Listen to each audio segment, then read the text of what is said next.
Oke guys, welcome back to Daily Charting with Toshi, di mana kita akan daily chart your favorite cryptocurrencies. Dan sekarang kita masuk ke DCWT sesi kedua, di mana di sesi kedua ini fokus kita akan lebih ke pembahasan komen dan juga charting altcoins ya. Nah, tetapi sebelum kita masuk ke sana, kita ingatkan lagi bahwa nanti malam kita akan keluar beberapa data penting ya. Tepatnya di jam 9 ya, pas 9 malam akan keluar CB Consumer Confidence dan juga New Home Sales. Jadi buat lo yang punya posisi futures, terutama buat yang konservatif, pertimbangkan untuk tutup posisi kalau sudah dekat-dekat jam sebegini ya, jam 9 ya. Kalau sudah dekat-dekat sana belum kena target TP, pertimbangkan untuk tutup posisi. Kalau yang agresif minimal pasang SL ya. Oke. Langsung aja kita lihat kondisi Bitcoin. Untuk Bitcoin kita bisa lihat di sini ya. Setelah kemarin retest ke BSB, hari ini mulai koreksi ya. Nah, pertanyaannya apakah dia bisa nahan nggak beberapa support ini? For now kita lihat dulu 87.216. Apakah dia bisa nahan atau enggak sampai besok pagi? Dan tes selanjutnya mungkin yang lebih besar lagi adalah MA 200 dan 20. Apakah akan jebol lagi atau tidak?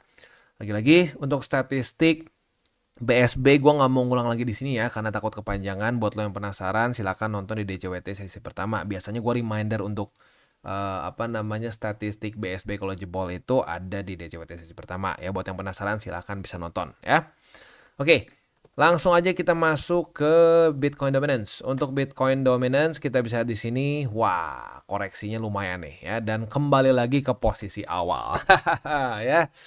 Wah, masih terus bingung dia mau kemana sepertinya. Ya, lagi-lagi nih menurut gue efek dari The Fed yang menyatakan ada rencana untuk tapering ya di bulan April.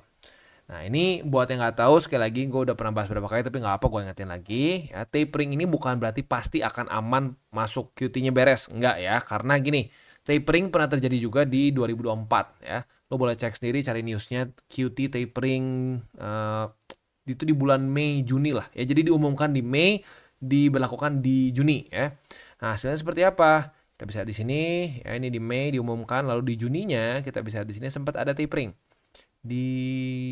Nah, di sini nih ya. Nih, kita bisa lihat sedikit nge-flat ya kan. Nge-flat, taunya apa yang terjadi, dibanting lagi. Begitu. Jadi ya kalau sampai QT-nya berhenti, benar itu bagus ya, bisa membuat altcoin season ya, bisa potensi men-trigger altcoin season.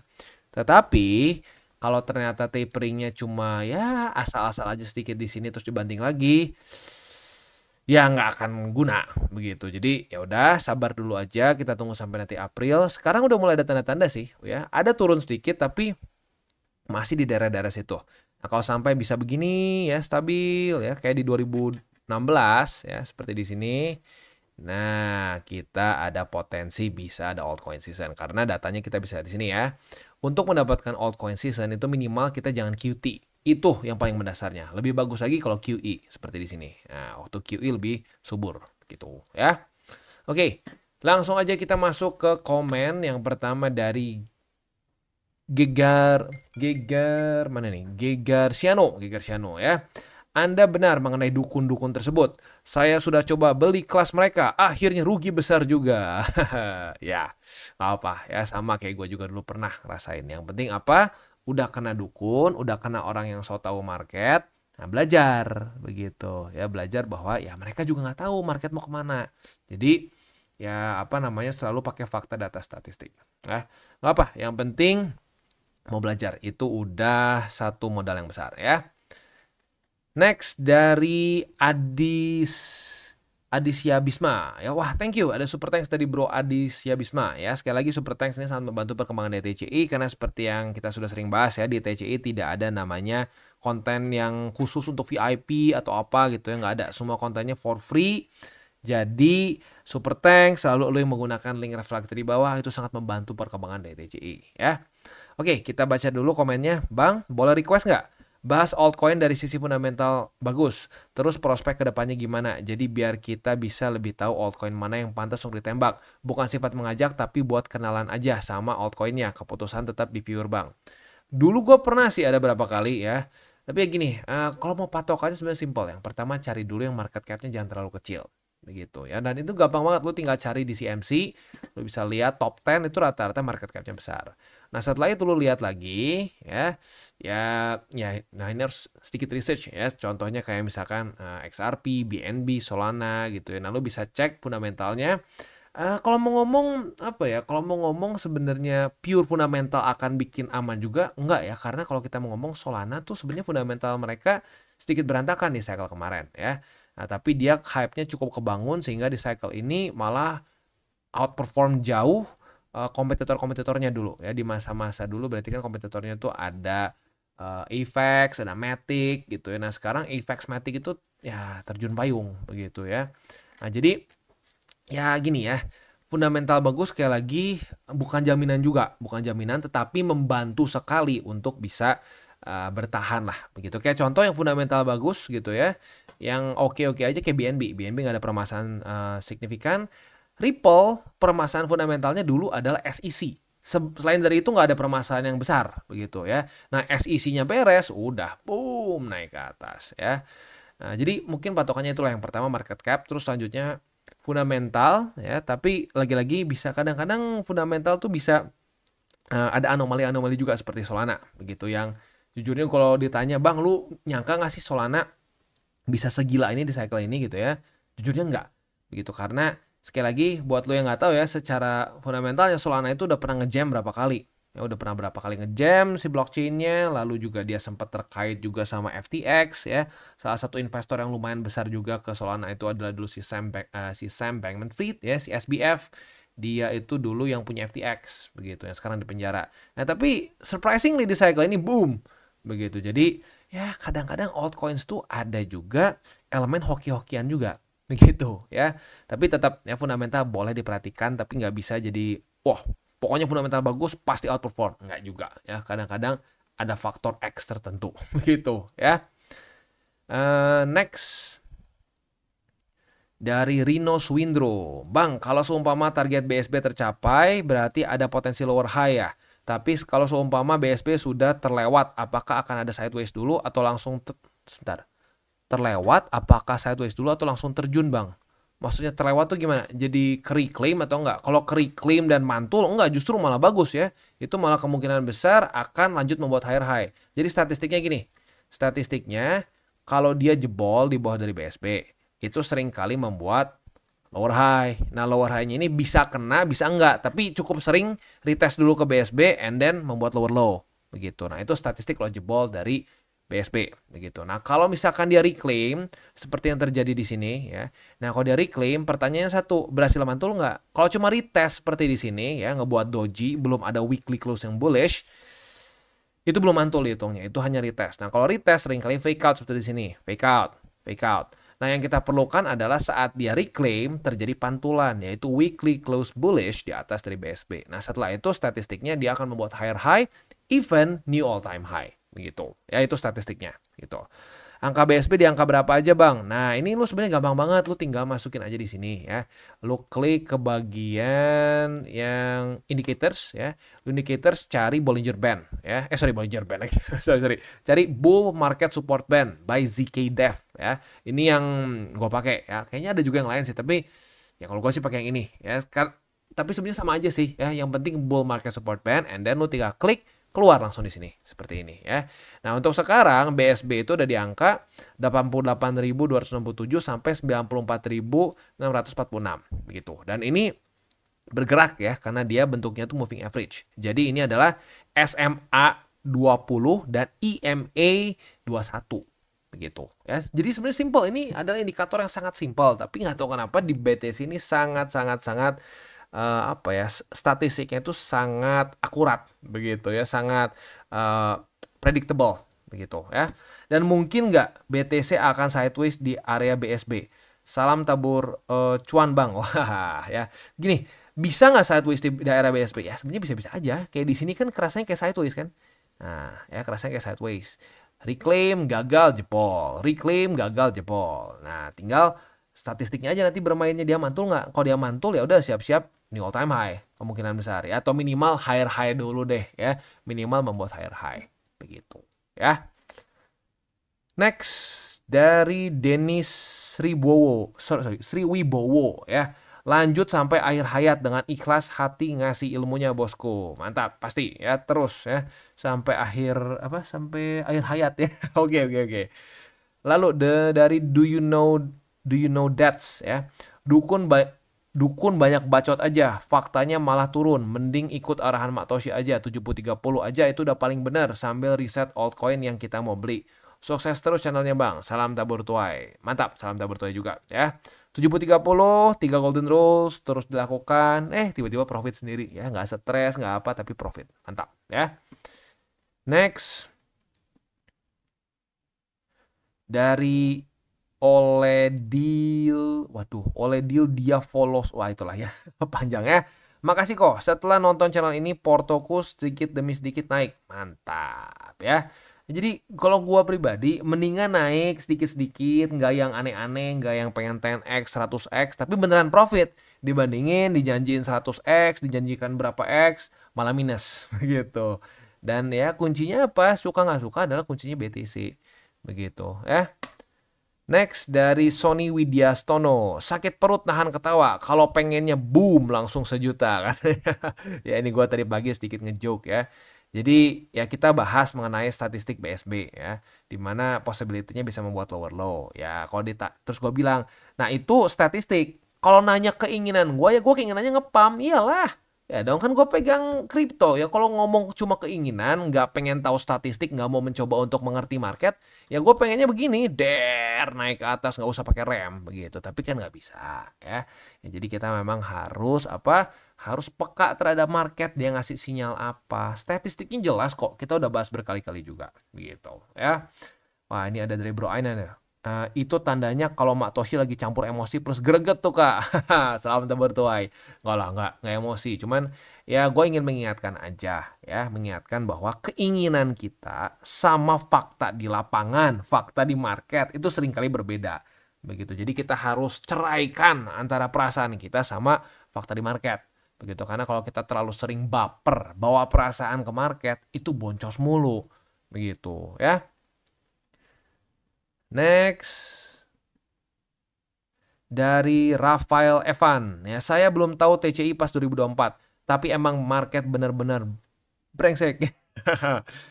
Brengsek sih, Bang, pas Juli Agustus itu ya. Juli Agustus itu. Waduh, sorry ada alarm ya. Bener-bener brengsek sih pas di Juli Agustus itu. Kalau chart yang ditunjukin ada BSB-nya dengan weekly time frame, semua pasti punya harapan tinggi pas ngepump. Ternyata abis reclaim dia malah doji and dump. Yes, bener. Ini serius ya. Di masa-masa ini tuh sadisnya luar biasa ya. Wah, di sini banyak sekali yang FOMO ya, dan euforia dari pump ini banyak membuat orang-orang jadi buta mata begitu. Nah, gue ingetin statistiknya hati-hati. Gue dibully di masa ini ya. Wah, bacot lo. Tau dari mana? Ini bakal naik. Ya, lihat aja bakal naik. Taunya turun lagi ke bawah ya. Ya itulah ya, market memang kejam begitu. Dan ya makanya penting sekali kita punya fakta data statistik begitu. Nah rata-rata orang tuh kenapa di market seperti orang buta karena tidak punya fakta data statistik. Nah gue berharap dengan gue berikan fakta data statistik banyak yang tercerahkan. Jadi nggak stres begitu, nggak berpikir market itu random. Nggak, market itu nggak random, market punya pattern tertentu ya. Patternnya itu nggak akan sama persis ya. Jadi dia bukan mengulang lah, dia lebih tepatnya berirama sama sebelum-sebelumnya. Begitu ya. Next dari Imam, Bang, nanti kalau udah bear market tetap buat konten kan? Tetap dong ya. Rencana profit plus modal di siklus ini plus beberapa persen dari profit usaha mau dimasukkan ke beberapa aset investasi termasuk BTC. Buat jaga-jaga kalau Indonesia bakal inflasi besar-besaran atau krisis yang belakangan ini lagi diberitakan. Ya jujurnya gue juga lumayan ngeri-ngeri sedap sih ini ya. Aduh kondisi di Indonesia ini berantakan ya. Kasus korupsi demi kasus korupsi terus berkeluaran ya, terus muncul lagi ya dari urusan timah ya, lalu urusan Pertamina ya. Aduh ya, terus yang ngakaknya sekarang urusan Danantara ya. Itu apa sih Danantara? Ya itulah pokoknya ya. Danantara itu rencananya mau semua digabungin lagi tuh ya. Beberapa perusahaan-perusahaan negara gini BUMN yang berantakan itu mau disatuin terus mau dijadiin apa gitu, tempat lebih korup lagi gitu. Aduh. Ya gini, gua nggak kaget investor luar banyak yang cabut begitu ya, karena kalau gua punya pun gitu gua akan cabut ya. Akan cabut iyalah, kayak begitu gitu ya. Blunder after blunder after blunder, bukannya introspeksi diri, malah oke, kita akan buat bosnya si Danantara ini even worse gitu. Aduh. Ya jujurnya memang bikin miris sih kadang-kadang ngeliat Indonesia ini ya. Berharap lebih baik, kok begini terus begitu ya. Semoga lah ya, semoga ada harapan. Ya nggak tahu gimana sih, cuman ya semoga membaik lah begitu ya. Nah, tetap ya, kita akan tetap bikin konten nanti saat sudah bear market, saat sudah waktunya untuk akumulasi, kita akan bahas juga begitu ya. Jadi jangan takut ya, kita akan terus konsisten kok ya. Mantap. Next dari M Hasan Almuid ya, Bang Toshi, tadi kan di penjelasan ada dikatakan bahwa tahun 2012 QT di stop dan terjadi all season. Dan di tahun ini kalau kemungkinan QT di stop baru bisa terjadi all season. Sementara di tahun 2025 tidak sama dengan tahun 2016. Karena di 2016 koin-koin masih sedikit sehingga dengan likuiditas terbatas masih bisa all season. Sementara di 2025 altcoin sudah banyak. Dan juga kalau QT di stop, apakah arti likuiditas stuck? Lantas bagaimana bisa terjadi all season ya? Mohon pencerahannya Bang Toshi. Salam terbertuai. Nah, jadi gini ya, kita harus sadar satu hal.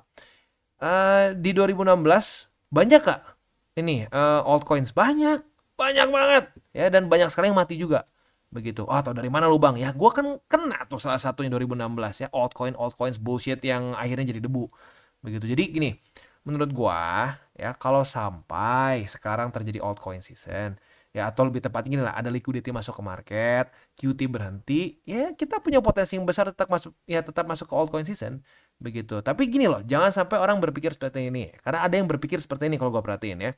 Altcoin season maka semua alts akan ngepump. No, nggak semua akan ngepump.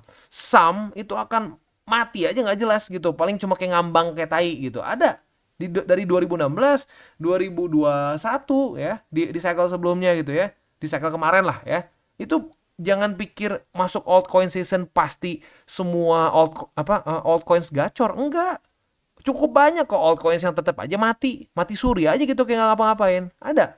Jadi gini, kalau sampai kejadian altcoin season sekarang gitu ya, ya udah dia akan masuk ke token-token ya, ke koin-koin yang paling hype, yang paling punya potensi gitu. Atau ya kalau yang sebenarnya paling idealnya adalah yang paling menunjukkan utilitas begitu ya. Tapi tetap kita harus sadar bahwa nanti kalau sampai masuk ke alt season pun, kita jangan berharap semua alts otomatis nggak mungkin nggak naik. Bisa kok, nggak ngapa-ngapain, hancur aja gitu, tetap hancur, bisa begitu ya.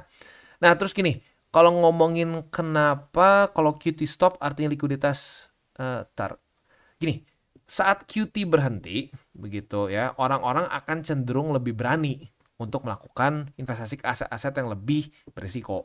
Begitu. Kenapa? Karena saat si liquidity-nya itu saat QT-nya itu di stop ya, maka itu adalah itu kayak semacam signal untuk orang-orang untuk lebih berani, masuk ke market. Begitu. Ya, ke market yang lebih riskier. Begitu. Tapi ya baik lagi, kalau mau ditanya, Bang lebih bagusan QE kan? Iya, bagusan QE. Begitu. Tapi datanya juga menunjukkan pada faktanya ya, QT berhenti pun itu akan ngaruh. Begitu ya. QT di 2016 pun akan ngaruh. Begitu. Nah, kalau mau ngomong, tapi Bang kan 2016 beda. Oh iya benar beda. Tapi kita bisa lihat kan ada pattern tertentu yang terbentuk.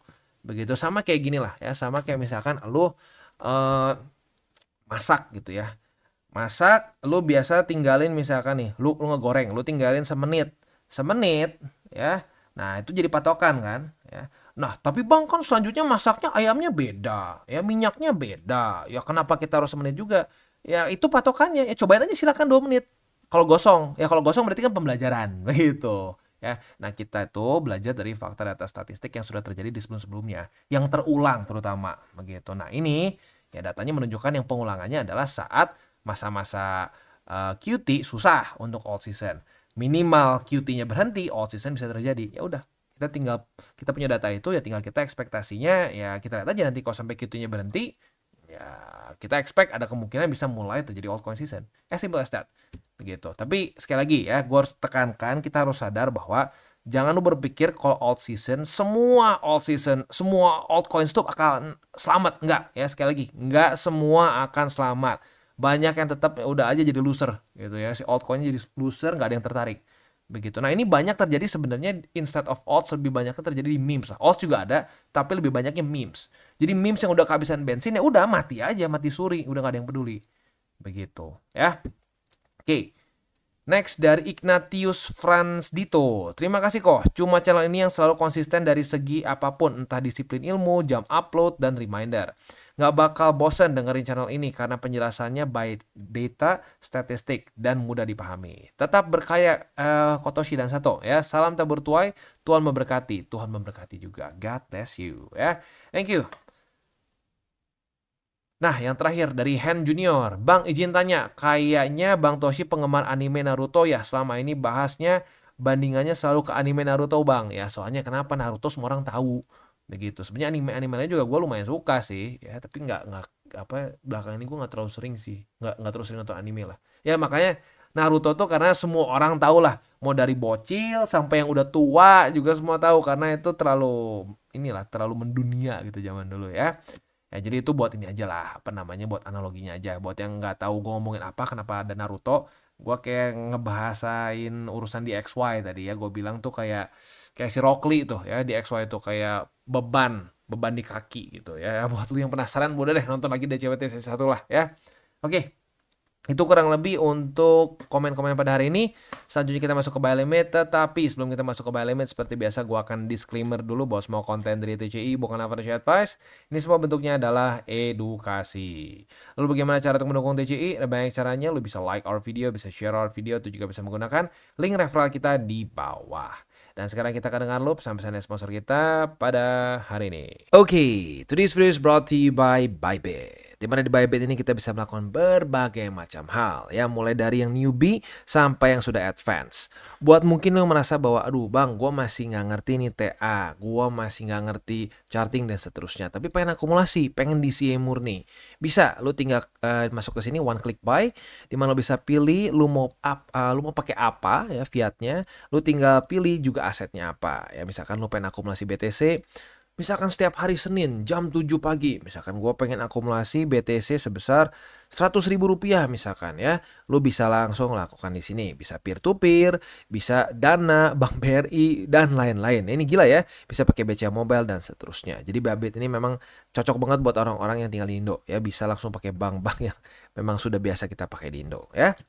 Nah, buat yang intermediate sampai advance juga di sini ada spot, nah, dan juga ada leverage tokens, dan tentu juga ada derivatives trading, di mana kita bisa menggunakan kontrak yang USDT maupun USDC. Jadi di sini lo bisa pakai USDC ya, karena nggak semua exchanger bisa menerima untuk futuresnya pakai USDC ya.